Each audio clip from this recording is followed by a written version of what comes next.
Pemirsa yang berbahagia, terima kasih masih menyimak Khazanah Timur Tengah. Kita lanjutkan kembali dialog bersama Bapak Guntur Subagja. Nah, baik Pak, tadi kan kita sudah menyimak penjelasan tentang gaya hidup di negara Timur Tengah terkait dengan olahraga sepak bola, kemudian juga kesejahteraan hidup yang semakin meningkat ditandai dengan menara tertinggi di dunia di Burj Khalifa, Uni Emirat Arab.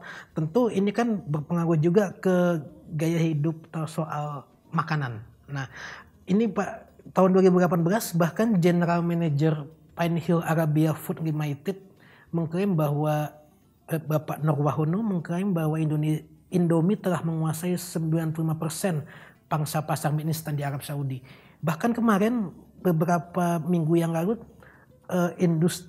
PT Industri Jamu dan Farmasi Sido Muncul pun mulai meresmikan ekspor perdananya ke Arab Saudi berukuran 20 feet atau 1 kontainer produknya.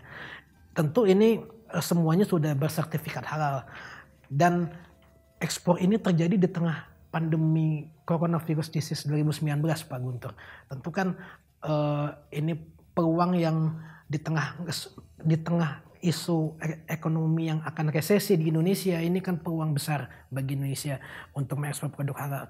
Nah, kalau kita lihat dari sisi gaya hidup halalnya nih Pak, khususnya tentang produk mie instan yang sudah digemari atau masuk ke pasar Timur Tengah dan Afrika Utara, bagaimana Pak Guntur melihat kondisi ini Pak? Iya, kita sangat berbangga ya, di tengah pandemi COVID-19 Indonesia bisa melakukan penetrasi ekspor produk asli Indonesia ke pasar Timur Tengah. Beberapa hari lalu, tepatnya pekan lalu, Sido Muncul melakukan ekspor produk herbal tolak angin yang menjadi pionir untuk masuk di tengah pandemi COVID ini. Ini adalah suatu momentum, dan yang menarik adalah salah satu pertimbangan produk Sido Muncul bisa masuk ke Timur Tengah, khususnya Arab Saudi, ini adalah bersertifikasi halal. Nah, ini merupakan selling point di mana dengan produk-produk halal tersebut, produk bisa menembus pasar di saat justru saat ini transaksi pasar global sedang melesu. Nah, terkait dengan Indomie atau produk Indofood tadi, ini fenomena juga yang menarik. Indofood adalah satu perusahaan asli Indonesia yang lahir dari Indonesia.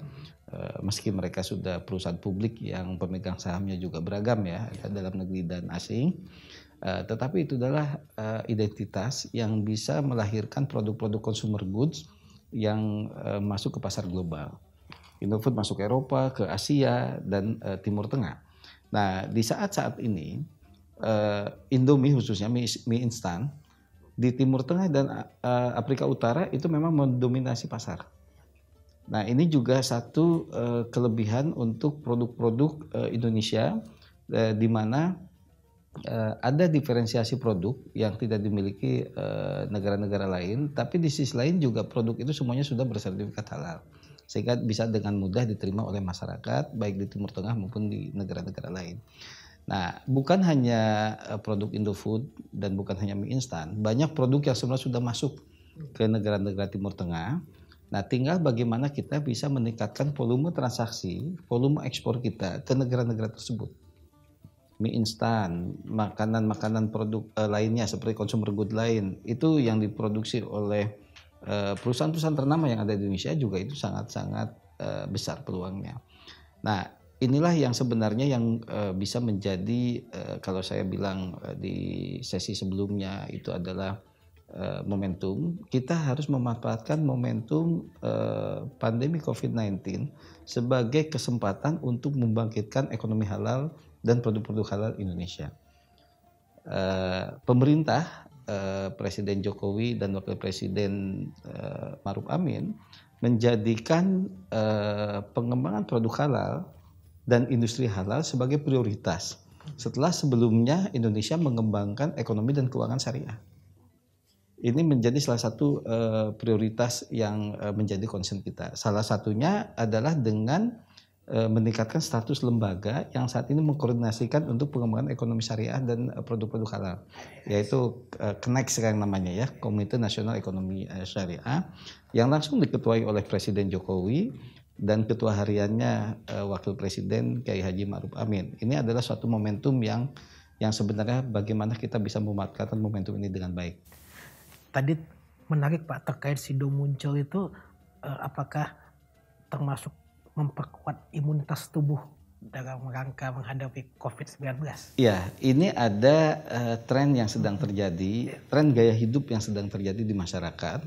Ketika pandemi COVID melanda banyak negara yang dimulai dari Wuhan akhir 2019 dan kemudian juga menerpa Indonesia pada Maret April lalu, sampai sekarang juga masih menjadi tantangan untuk mencarikan vaksin dan juga obatnya. Masyarakat makin menyadari bagaimana menjaga kesehatan. Menjaga kesehatan yang bagaimana yang dibutuhkan masyarakat, yaitu dengan produk-produk yang aman. Produk aman itu produk seperti apa? Herbal. Produk-produk herbal atau produk-produk dari bahan sumber daya alam, pertanian, sumber kelautan gitu, dan mineral ini memberikan satu nilai tambah untuk meningkatkan daya imunitas tadi. Nah, sekarang setelah produk herbal ada dan ini menjadi sarana suplemen kesehatan, apa yang harus memberikan nilai tambah lainnya, yaitu sertifikasi halal. Dengan sertifikasi halal ini menjadi produk ini memberikan nilai yang lebih paripurna. Nah, ini yang sebetulnya saya melihat fenomena SIDO muncul kemarin melakukan ekspor ke Timur Tengah. Ini fenomena yang sebenarnya bisa menginspirasi produk-produk lainnya bagaimana menjadikan halal produk, halal sertifikat menjadi salah satu nilai tambah untuk memasarkan produk ke pasar global khususnya Timur Tengah. Baik Pak, berbicara tentang kesehatan nih, kan kita lihat juga bahwa Arab Saudi sekarang sedang serius mengembangkan vaksin COVID-19 yang halal. Bahkan Indonesia pun melalui Bio Farma juga akan memproduksi 250 juta sekian untuk produksi halal. Mungkin di tahun 2021 dan sekarang sedang dalam tahap percobaan. Namun kita lanjutkan kembali di segmen berikutnya. Terima kasih pemirsa masih menyimak di Tawaf TV. Tetaplah di Tawaf TV.